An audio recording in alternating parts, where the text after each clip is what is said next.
नमस्कार. दीपक रेगे कथाकथन चॅनलवर तुम्हा सगळ्यांचं मनापासून स्वागत करतो. मित्रांनो, आज तुम्ही ऐकणार आहात बा ग केसकर यांच्या चल रे भोपळ्या ह्या विनोदी ग्रामीण कथासंग्रहातली कथा. पण तत्पूर्वी तुम्ही जर आता चॅनलवर पहिल्यांदा आला असाल किंवा अजूनपर्यंत चॅनल सबस्क्राईब केलेलं नसेल तर प्लीज चॅनल सबस्क्राईब करा. ऐकूयात बा ग केसकर लिखित डाव. गावात वातावरण तंग होतं. ठिकठिकाणी माणसांच्या चौक्या बसल्या होत्या. गावच्या सरपंच पदाची आज निवडणूक होती आणि सरपंच कोण होतो याची भयंकर उत्सुकता सगळ्यांना लागून राहिली होती. गेले महिनाभर गाव सगळं घुसळून निघालं होतं. पंचायतीची निवडणूक रामभाऊ आणि साहेबराव वाघमोंडे या दोन्ही पार्टीनी अटीतटीनं लढवली होती. चुरस विशेष होती आणि अटीतटीच्या निवडणुकीत दोन्ही पार्ट्यांचे 7-7 मेंबर निवडून आले होते. राखीव जागेवर शिदनाक कांबळे निवडून आला होता. साहेबराव अण्णा आणि रामभाऊ या दोघांनी पण निकाल लागल्याबरोबर आपापल्या मेंबरांना सुरक्षित स्थळी हलवलं होतं. शिदनाक तसा रामभाऊंच्या पॅनलचा. त्यालाही हलवायचा बेत होता, पण बुद्धवाड्यानं त्याला हलवायला विरोध केला आणि 7ला 7 अशी 14 माणसं गडप झालेली होती. रामभाऊंनी त्यांच्या पार्टीचे मेंबर गोव्याला नेल्याची बोलावा होती, तर साहेबराव अण्णानं परवानगी न नेता मळ्यातल्या वस्तीवरच्या तळघरात त्यांची बडदास्त ठेवली असं कानावर येत होतं. त्यांच्या करमणुकीसाठी बार्शीहून खास संगीतबारीही आणली आहे असं लोक म्हणत होते.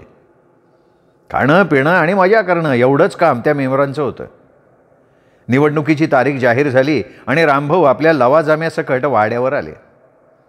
बंदोबस्तात सगळे मेंबर वाड्यात नेले गेले. वाड्याच्या मागच्या माळवदावर माडी होती. त्यातल्या एका खोलीत सर्वांना कडेकोट पाऱ्यात बसवण्यात आलं. रामभाऊंचा चेहरा काळजीनं ग्रासलेला होता. सरपंच पदासाठी अजून एका मताची गरज होती. साहेबो अण्णानं सगळे मेंबर वस्तीवर जाम डांबून टाकलेत.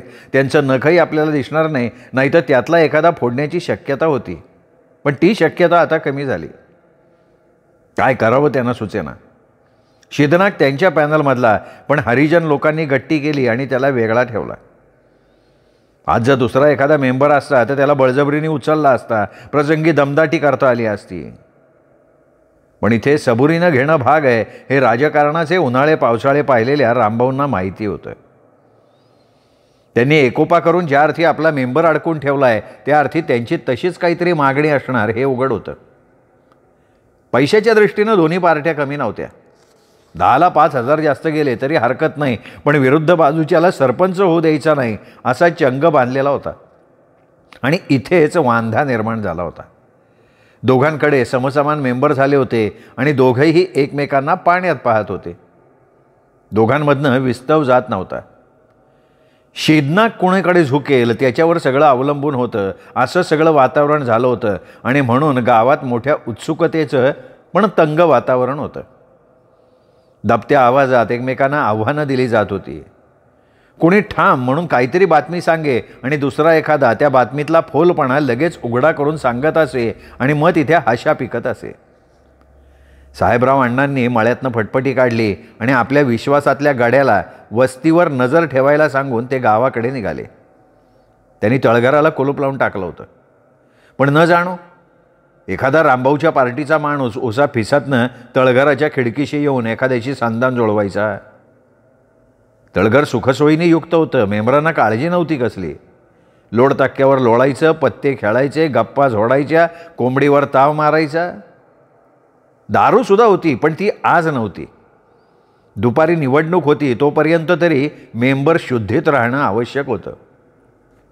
साहेबराव अण्णांनी फटफटी जी भरधाव सोडली ती सरळ बौद्धवाड्यात तक्क्यासमोर येऊन उभी केली.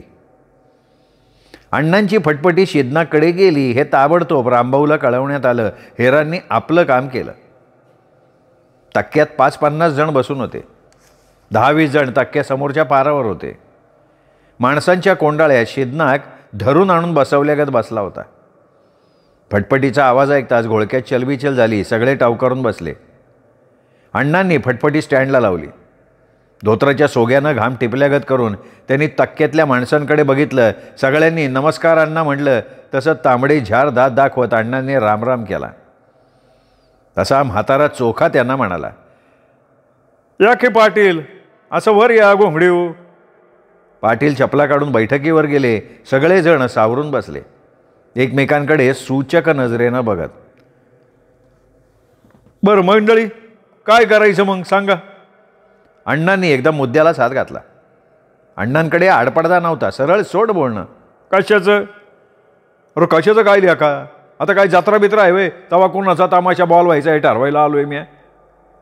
माणसं माफक हसली. अण्णा पुढे म्हणाले, तर आपल्या सरपंचाच्या इलेक्शनचं र. आता आमच्या हातात काय? अहो तुम्ही मोठी माणसं गबरगंड, आम्ही काय हो दाण्याला महाग. घरात नाही दाना आणि हवालदार म्हणा. चोखा म्हणाला. त्याचं साळसूतपणाचं बोलणं ऐकलं आणि अण्णांचा चेहरा त्रासला. त्यांना असलं राजकारण नको होतं. एक गाव दोन तुकडे. ज्या अर्थी यांनी सगळ्यांनी शिदनाकला जाम बांधून ठेवला आहे, त्या अर्थी काहीतरी डाव असला पाहिजे. मग धडाधडा बाबा पैसे पाहिजेत, इमारत बांधून द्या, का अजून दुसरं काय पाहिजे यांना?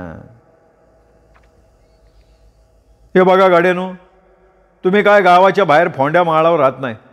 तुमचा बी एक मेंबर निवडून आलाय. आता रामभाऊचं आणि आमचं गाड्याच गाडगं झाले हे सगळ्यासनी दिसतंय. आम्हाला एका शिटाची गरज आहे. तुम्ही साथ दिली ना तर ह्यो अण्णा तुमच्यासाठी काय बी करल. बोला किती पैसे पाहिजेत?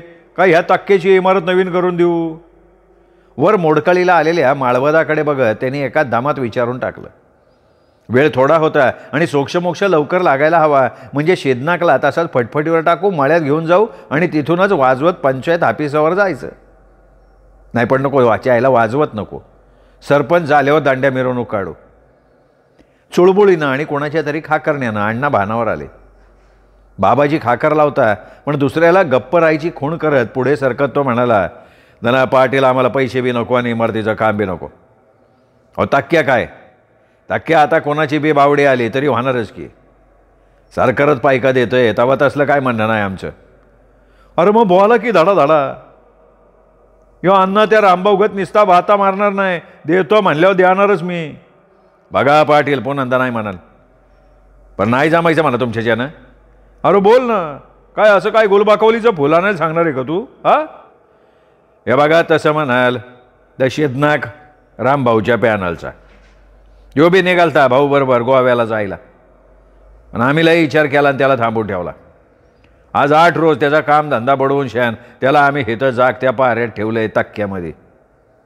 रोज एकाच्या घरची भाकरीन कोरड्यात देतोय आम्ही त्याला, आणि हा काठळागत निस्ता खाऊन झोपा काढतोय. ते काय उगाच होय? अरे मग तेच विचारतोय, मागा धरणं नाही का मी? तुमचं काय म्हणणं असेल ते बोला ना पडदिशी. अण्णा अधीर होऊन विचारते झाले. हां, तर आमचं काय म्हणणं आहे? इतक्यादी आम्ही तुम्हाला नाहीतर त्या पार्टीला साथ दिली का नाही? म्हणजे खरं आहे का नाही? पण आता औंदा आम्ही म्हणतो, आमच्या शेदनाकला या बारीनं सरपंच करा, डेप्युटी तुम्ही व्हा. साहेबराव अण्णा दचकले. त्यांना ही मंडळी असली मागणी करतील याची कल्पनाच नव्हती. 1000च्या ठिकाणी 2000 मागतील, बाबासाहेबांचा पुतळा उभा करा म्हणतील, जास्तीत जास्त डेप्युटी करा म्हणतील. पण एकदम सरपंच म्हणजे गावची मुख्य जागाच की, गावचा राजाच की. आणि आपण एवढा आटापिटा करून निवडणूक लढवली, ती काय डेप्युटी सरपंच पदासाठी? पाहुण्या रावळ्या तोंड दाखवायला जागा राहील का? हा सरपंच आणि आपण डेप्युटी. गावातले लोक काय म्हणतील? आईला हे लोक शाफारले म्हणतात ना, ते काय खोटं नाही. अण्णा पडदिशी उठलेच. अरे का हो अण्णा, तुम्ही व्हा की डेप्युटी. आता तुम्ही डेप्युटी व्हा, कारभार बी तुम्हीच बघा, आम्ही आडवं येणार नाही. फक्त नावाला आमचा शेदनाक हो. तुम्ही गड्यालाही शहाणं झाले. एका मेंबरावर सरपंचपद मागताय वे. लेका ती राहिलेली 6 मेंबर मला फाडून खातीन की. फटफटी तशीच माळ्याकडं दामटीत अण्णा हिरमुशा चेहऱ्यानं निघून गेले. अण्णांच्या आणि शिदनाकच्या वाटाघाटी फिसकटल्या हे रामभाऊच्या वाड्यात ताबडतोब कळालं, पण वाटाघाटी कुठल्या मुद्द्यावर फिसकटल्या हे मात्र नीट कळालं नाही. नेहरू शर्ट ठाकठीक करत, टोपी कपाळावर आणत रामभाऊ लगबगीनं तक्क्याकडे गेले. त्यांच्याबरोबर त्यांचा विश्वासू रंगा गिरमे होता. माळ्यांची वस्ती गावात बरीच होती आणि माळ्यांची 2 माणसं पंचायतीत निवडून आली होती. राजकारण ओळखून माळ्यामध्ये वजन असणारा रंगनाथ रामभाऊंनी पहिल्यापासून धरून ठेवला होता. त्याला डेप्युटी सरपंच पदाचं मधाचं बोटसुद्धा लावून ठेवलं होतं. ते तक्क्यात पोचले तेव्हा कालवा चाललाच होता. त्यांना येताना बघून बाबळीवरल्या साळुंख्या गोसावी गोडसावी म्हणतात चिडीचीप बसाव्यात तशी सगळी माणसं एकदम गप्प झाली. मामला बराच गंभीर आहे हे रामभाऊंच्या सराईत नजरेनं लगेच ताडलं. तशीच जबरदस्त अट असल्याशिवाय साहेबो अण्णा हे शीट हातचं जाऊ देणार नाही. कदाचित डेप्युटी सरपंचाची जागा मागितली असेल, दुसरं काय. या भाऊ या या या. अरे आता बसायला येळ कुठे? मीटिंग 2 वाजता ठरली, लवकर काहीतरी विचारवायला पाहिजे का? आपल्या गावगाड्याच्या मीटिंग आहेत वे चालल्या आपल्या मध्यात राहते पतूर. अरे टाईम सांभाळायला लागतोय बाबू. नाही मिटलं पाहिजे लवकर. सरकारी अंमलदार आल्या त्याला नियमानुसार आणि टायमानुसार काम चालू करावं लागणारच की. कसं बॉलला चोख आता आहे का नाही? मग कसं काय लेखानू आपल्या पॅनलमधनं निवडून आलाय शेदनाक. प्रचारात काय कमी पडू दिलं का? तुमच्यासाठी त्या चांबारांचा बी रोज ओढून घेतला का नाही? चांगली गोव्याची ट्रिप झाली आज ती शेदनाकची, ती बी घालवली तुम्ही. अरे अशा गोष्टी काय पुन्हा पुन्हा जोडून येणार आहेत होय? अहो ते काय 2 रोजच आहे हो. असू द्या, पर आता तरी काय घोळ मिटवाल का नाही? या बघा हे बघा, तुम्ही त्या अण्णाच्या गोड बोलण्याला फासला नाही ते बरं झालं. नाही तर मी यायच्या आत बहादूर आलता. आता म्हणलं काय होतंय आणि काय होणार नाही. हे बघा भाऊ, ते काय आणि तुम्ही काय. आम्हा गरीबाला तुम्ही दोघं बी सारखंच आहे. आज तुमच्या पार्टीकडे आलो तर ती पार्टी आमच्यावर जाळणार, आम्हाला डाव ठेवणार, त्रास देणार. त्यांच्या आईला ते काय करतात त्याची नाही काळजी करायची तुम्ही. कोणाच्या कॅसाला धक्का लागू घे नाही. सोलापुरापातून रांग लावली तर वाघमोड्याचा बीज नाही. रामभाऊ नेमिशावर ताव मारत म्हटलं, नाही ते खरंच आहे भाऊंना नाही तसलं काय खोटं खपत. पण आमचा विचार ठरलाय समध्यांचा, त्याप्रमाणे होत असेल तर त्या पार्टीकडं जायचं ठरलंय. काय सांगताय? काय विचार आहे ते तर कळू द्या. हे बघा भाऊ, या बारीनं जो कोण आमच्या शेदनाकला सरपंच करल त्या पार्टीकडं जायचं आम्ही समध्यांनी ठरवले. तुम्ही जर त्याला सरपंच करत आचेला तर डेप्युटी तुम्ही, पण सरपंचाचा मान मातूर आम्हाला मिळायला पाहिजे. म्हणजे तुमचं हे पक्क आहे का? रामभाऊ मनातनं हाबकले होते. रंगा तर रागून उठायच्या बेतात होता. त्याला हळूच हातानं खूण करत ते म्हणले, बस र. पक्क म्हणजे काय? आमचं पक्कच आहे. हे काय तुमच्या मोहरा अण्णा येऊन गेले. हे बघा भाऊ, आज पातूर आम्ही तुमच्या 2 पार्टीपैकी कोणातरी एकाची तळी उचलायची, चांग भलं म्हणायचं आहे का नाही? त्याच्यात सुरबूर आमच्या वाट्याला आहेत का कधी? आहो हे बघ गाड्या, हे गावगाड्याचं काम आहे.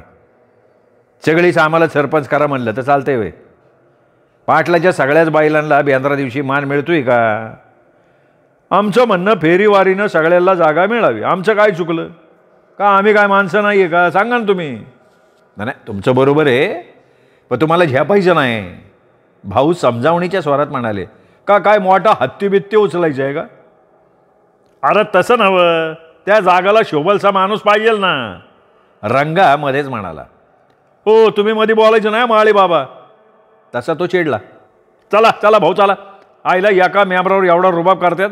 त्या आईला एवढ्या यांच्या नाकादुऱ्या काढण्यापाराच अन्नाच्या वस्तीवर जाऊ. बाईलाच खाईल 5 वर्ष, दुसरं काय.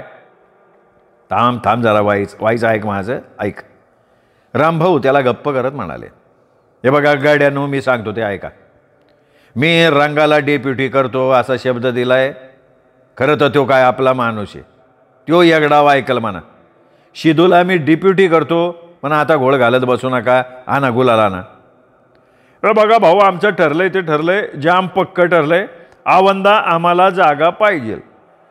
ती जागा जो देईल तिकडं शेदनाक जाईल. आणि ह्याच्या उपर तुमचं ना अण्णांचं जरी जमत असेल तर ठीक आहे, तुमचं तुम्ही भाग्याचं नांदा जावा. चोखा काठी दोन्ही हाताने मांड्यांवर दाबत म्हणला. सगळे गप्प झाले. त्या अर्थी आता ही मंडळी कोणाच्या बापाचं ऐकणार नाही त्याची खात्री रामभाऊंना पटली. ते थोडा वेळ विचारात पडले. त्यांनी थोडा वेळ डोळे मिटून घेतले. काही आडाखे मनाशी बांधले आणि दोन्ही बोटाच्या चिमटीनं नाकापाशी डोळे चोळत त्यांनी पुन्हा विचारलं, अरे ऐका माझं, डेप्युटी होऊ द्या शेदनाकला. उगा उराला वाळू लावून घेऊ नका. नाही नाही, ते जमणारच नाही. आमचं हाय हे अगदी सिमेंट काँक्रीट आहे.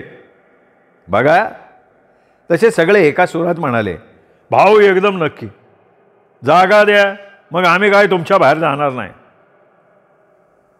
भाऊ म्हणाले, ठीक आहे ठीक आहे, हायच तुमचा एवढा नाद, तर केला शेदनाकला सरपंच. सगळेजण एकदम उडाले.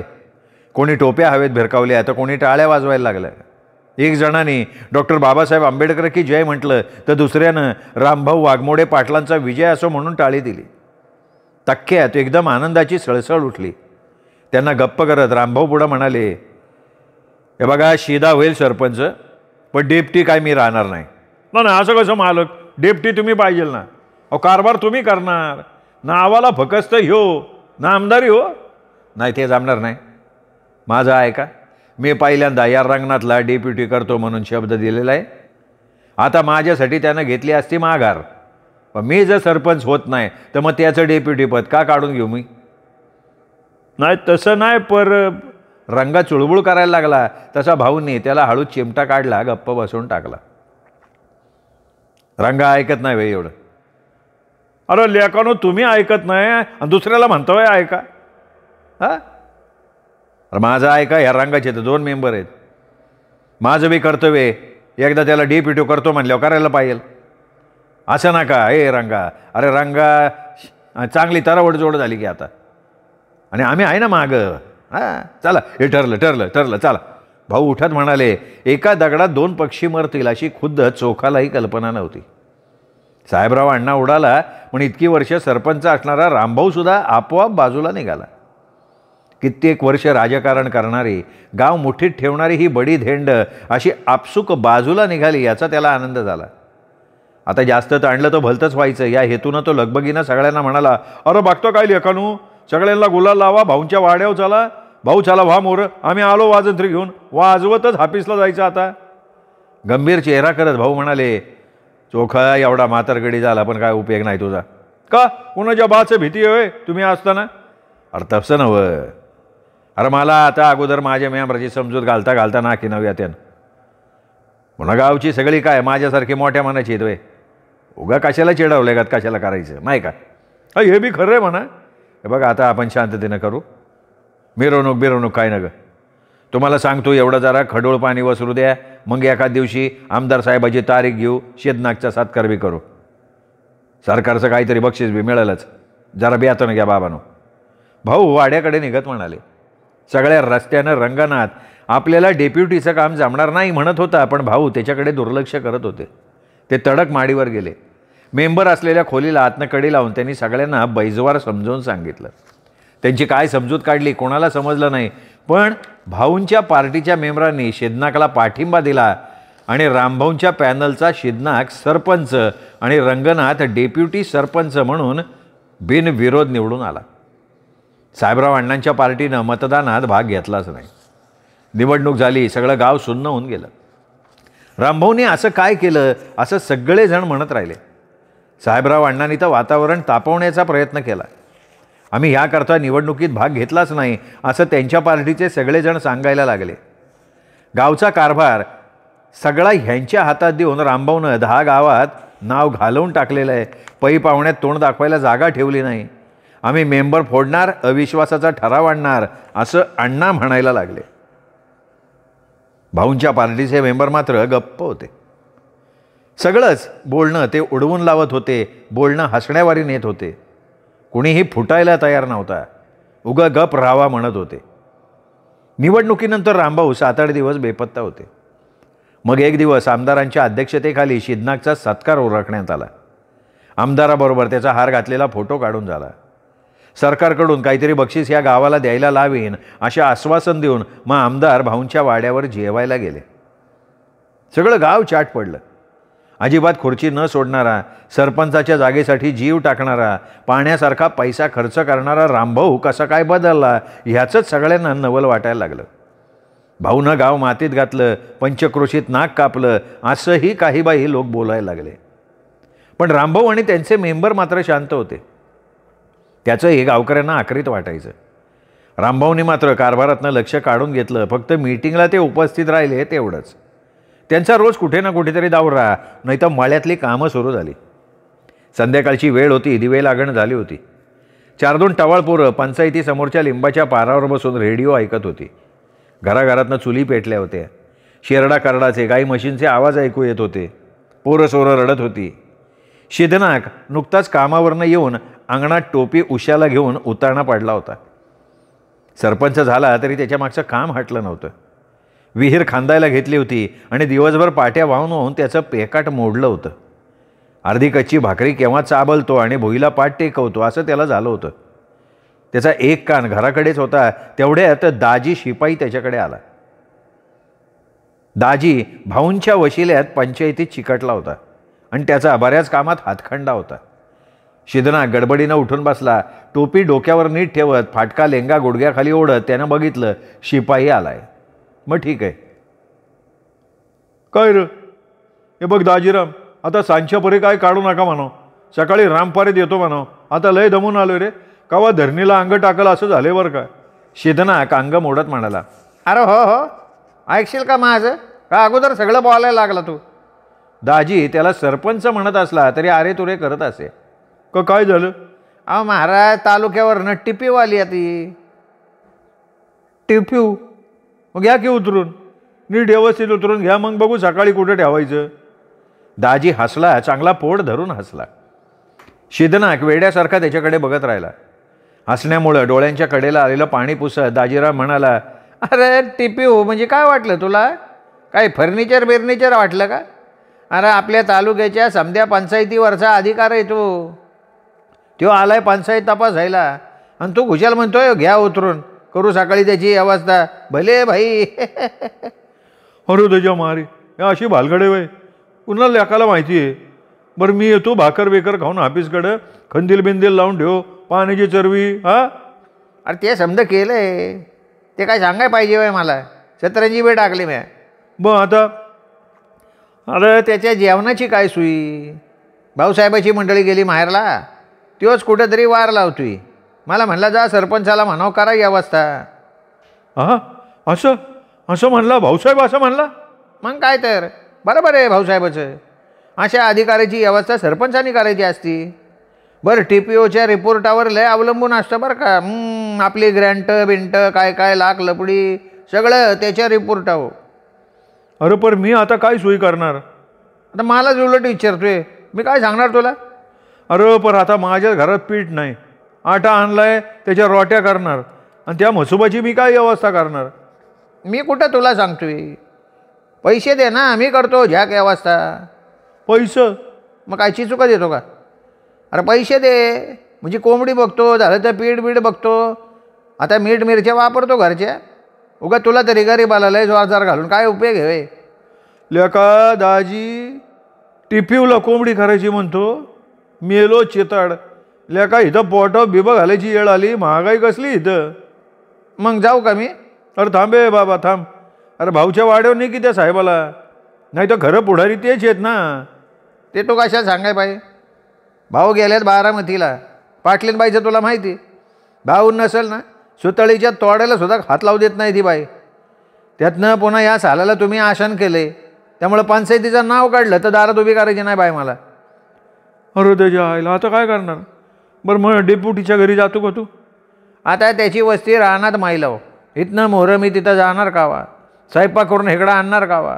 तो पात्र उजाडल मारदा. आईला ते बी खरंच आहे की राव. शिदनाक काळजीत पडला. शेजारी पाजारी उसणं भागावं तर सगळ्यांची तीच तारा. खायचेच वांदे, तिथे दुसऱ्याला कसलं उचलं देणार? समाजाच्या कमिटीकडनं आणावं काय? तर कमिटीनं बजावलं होतं की लेका शिदा आम्ही नेट लावला म्हणून तू सरपंच झाला.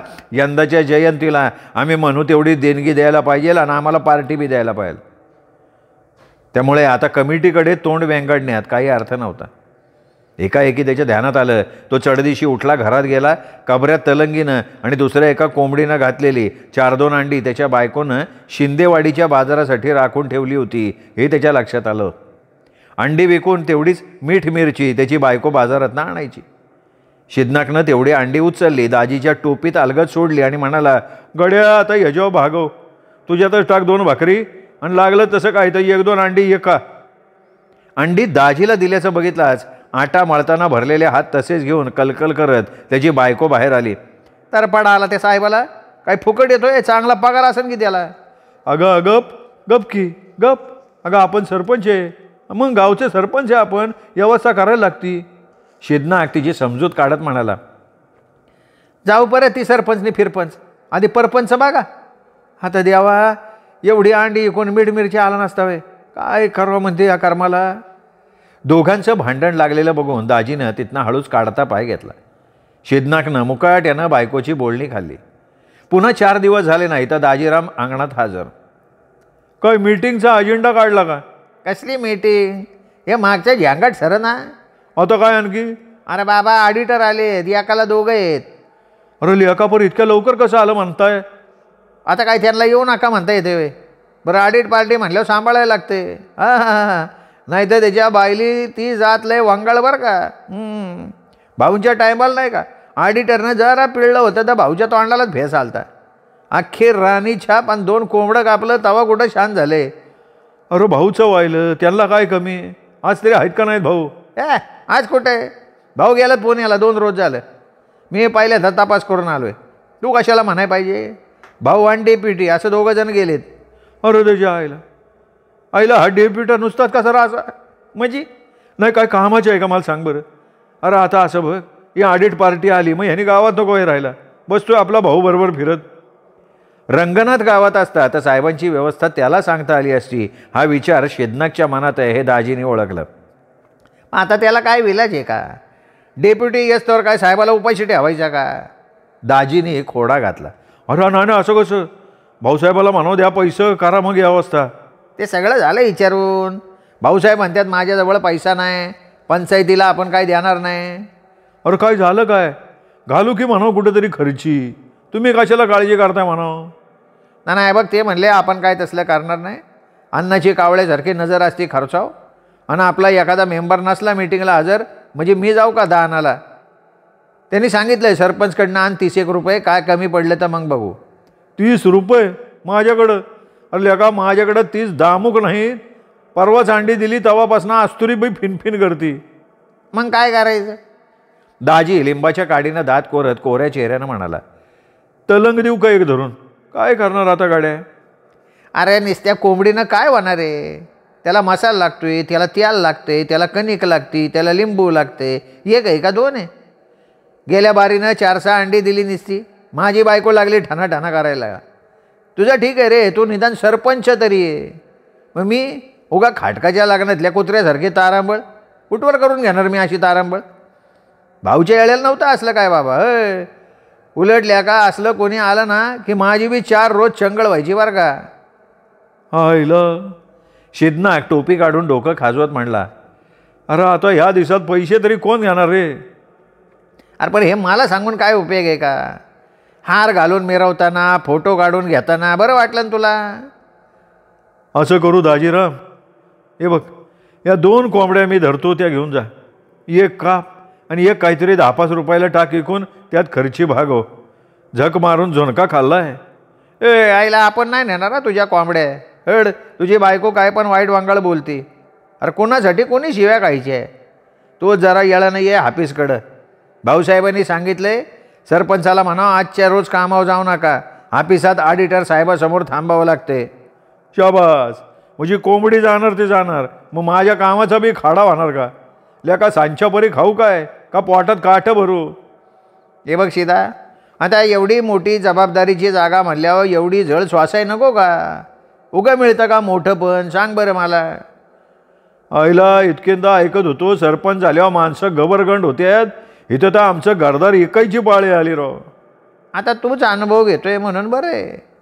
आता ये लवकर हाफिसाकडं. पुण्यांदा जेवायला टाईम झाला म्हणजे साहेब बितरल हा. दाजीराम झापाझापा चालत निघूनही गेला. शिदनाकच्या 2 कोंबड्यांनी त्याच्या सरपंच पदासाठी आहुती दिली आणि त्याच्या बायकोनं वाकळ अंगावर घेऊन जी खालवर घातली ती 2 दिवस उठलीच नाही. संसाराचं वाटोळं करून नाही त्या गोष्टीच्या मागं नवऱ्यानं जावंच का असा तिचा तिढा होता. सकाळ संध्याकाळ बोलून बोलून शिदनाचं भुसकाट पाडून ती बिचारी पोराला काकेला घेऊन माहेरला चालती झाली. शिदनाकचे सगळेच वांदे झाले. 2 वेळेला काहीतरी शिळपाकं मिळत होतं तेही बंद झालं. स्वतःलाच भाकर तुकडा करायला लागला. कामावर लक्ष लागेना आणि दर दिवसाआड पंचायतीला भेट देणारा अधिकारी काही संपेना. आपली पंचायत एवढी प्रसिद्ध कशी काय झाली हेच त्याच्या लक्षात येईना. मध्येच जमिनीतलं पाणी तपासणारे 2-4 येऊन गेले. गुरांचा डॉक्टर, सधन शेतीची माहिती सांगणारा अधिकारी, गोबर गॅस बसवण्याची माहिती देणारे 2 जण, कुटुंब नियोजनाच्या 2 बायका, मलेरियाचा अधिकारी. च्या आईला सुगीच्या दिवसात भिकाऱ्या टाकाऱ्याचं पेव फुटावं तसं प्रत्येक अधिकाऱ्यानं गावाला हजेरी लावायचा सपाटाच लावला जणू. शिदनाक मेटाकुटीला आला, पुरता घायकुईतीला आला. इतर लोक सरपंच झाल्यावर गबरगंड कसे होतात हेच त्याला समजेनासं झालं. उन्हाळा संपून शाळा सुरू झाल्या आणि उत्पन्नाच्या दाखल्यावर सह्या घेण्यासाठी त्याच्याकडे शाळेतल्या पोरांची रांग लागली. तेवढंच त्याला बरं वाटलं. सह्या करता करता त्याचा हात दुखायला लागला. एकदा त्याच्या मनात आलं, या प्रत्येक सहीला 5-5 रुपये वसूल करावेत म्हणजे आपला झालेला खर्च तरी भरून निघेल. काय हरकत आहे, एकीच्या तिथं 10 कोंबड्या आणून टाकू. बघ म्हणाला बायकोला सरपंचाचा रुबाब. चांगली 2-4 एकर ऊस असलेल्या बागायतदारांची बिन पोरं उत्पन्नाच्या दाखल्यावर सह्या नेत होती, डाफरून नेत होती. आशांच्याकडनं घेतले थोडे पैसे तर काय बिघडलं. बरं आपण काय स्वतः खाणार आहोत, अधिकाऱ्यांच्या बडदास्तीसाठी तर लागतोय पैसा. पण पुन्हा विचार केला, आजपर्यंतच्या सरपंचांनी दाखल्यासाठी पैसा घेतला नव्हता. आपण घ्यायला लागलो तर अण्णाची पार्टी टपलेली आहे, उगाचच बाभरा होईल, नाव जाईल, त्यापेक्षा नकोच ते. एक दिवस दाजीने त्याला निरोप सांगितला, सरपंच उद्या घरी थांबा, बीडीओ येणार आहेत. त्याच्या पोटात खड्डाच पडला. आता कोण येणार म्हटलं की त्याला धडकी भरत असे. कसं बसं तो हो म्हणाला. सकाळी सकाळी ऑफिसात जाऊन बसला. भाऊसाहेब लिहित होते, आवाजावर लक्ष ठेवून नव्हते. तेवढ्यात जीप वाजली. साहेब खाड खाड बूट वाजवत आत आले, खुर्चीवर जाऊन बसले. भाऊसाहेब आदमीनं पुढं जाऊन उभा राहिला. दाजीनं घाईगडबडीत पाण्याचा तांब्या टेबलवर ठेवला. शिदनाकनं वाकून नमस्कार केला. तो स्वीकारून साहेबांनी प्रश्नार्थक नजरेनं भाऊसाहेबांच्याकडे बघितलं. हे आमच्या गावचे सरपंच आहेत, शिदनाक कांबळे. भाऊसाहेबांनी ओळख करून दिली. अच्छा अच्छा, तुम्हीच होय ते. हां, परवाच्या सत्कार सभेत बघितलं होतं यांना. बरोबर आहे बरोबर आहे. त्यावेळी हारामुळे नीट चेहरा दिसला नव्हता तुमचा. बार बार बार बार बार काय म्हणतोय गाव, काय सुधारणा, घरपट्टी किती वसूल झाली तुमची. अचानक झालेल्या प्रश्नांच्या सरबत्तीनं शिदनाक बावरून गेला. त्यांनी भाऊसाहेबाकडे बघितलं. मग ग्रामसेवकानं सगळी आकडेवारी सादर केली. कागदपत्र बघत चाळत साहेबांनी शिदनाकला एकदम प्रश्न केला, सरपंच उत्पन्नाच्या दाखल्यावर सह्या करतोय का नाही, त्या हो शाळेच्या फी माफीच्या. हा वय करतोय की, द्यावीच लागते सही, शिक्षणाचं काम आहे ना. हा बरोबर आहे ते, पण जरा जपून बरं का. नीट माणसं बघा आणि मग सह्या द्या. तुमच्या गावातल्या 1 विद्यार्थ्यांचे फी माफीचे दाखले गेल्या वर्षी गेले होते, त्यामुळे सरकारचं लक्ष आहे. बोगस उत्पन्नाचा दाखला दिला तर फुकट दानाला जाल. मी आपलं तुम्हाला जागं करतोय. त्यात तुमचे ते कोण, हां साहेबराव वाघमोडे, तेच नाही का, ते तर तुमच्या विरुद्ध आहेत. बघा फुकट कुठे काही वरपर्यंत प्रकरण गेलं तर बायदा होईल. साहेबांच्या या इशाऱ्यानं मग शिदनाक पुरता हापकून गेला. त्याच्याकडून दाखला नेण्यात खुद्द साहेबराव अण्णाचा सुद्धा मुलगा होता. ही म्हणजे कमालच झाली. आपण त्याच्या जाळ्यात सापडलो.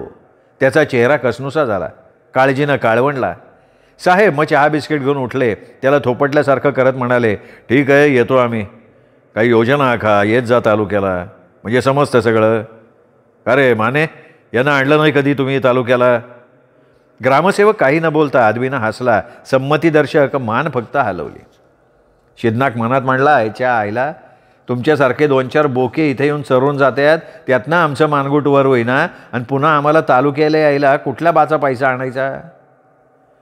बीडीओ निघून गेले आणि काळजीचा भुंका शिदनाकला पोखरायला लागला. आईला एक म्हणता एक होऊन बसायचं.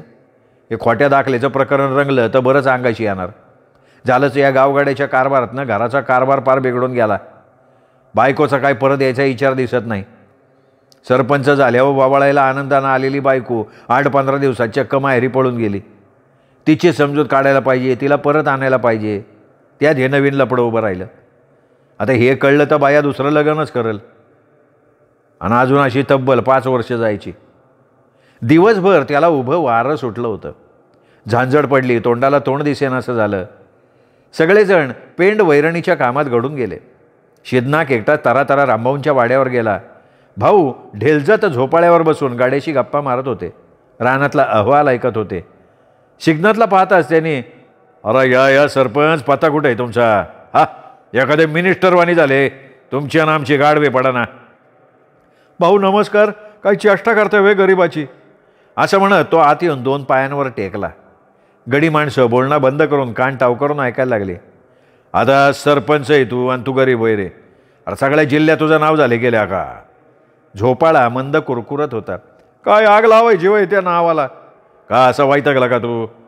भाऊ स्वानीची सुरी झाली म्हणून काय उरत मारून घ्यायची का. हे बघा हे काम आपल्या बापाच्यानं जमणार नाही. सांभाळा आपलं तुम्ही सरपंचपद. आमच्या लोकांना काय द्यायच्या आईला. होटाच्या गांडीचा मुका घ्यायला निघाले आणि मला बशिवलंय वर. पडलो बिडलो तर जीव जायचा.